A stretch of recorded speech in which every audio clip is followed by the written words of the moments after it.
kidding aside, of course, President Harris is a proud Howard alum. Stupid!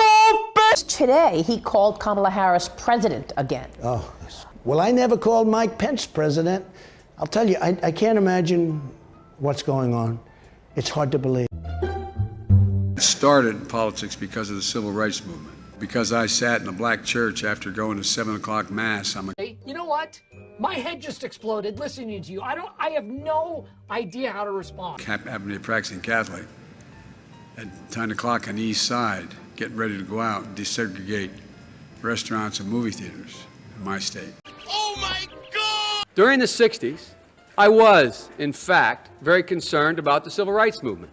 I was No, God! not an activist. I worked at an all-black swimming pool in the east side of Wilmington, Delaware. I was involved in what they were thinking, what they were feeling. I was involved, but I was not out marching. I was not down in Selma. I was not anywhere else.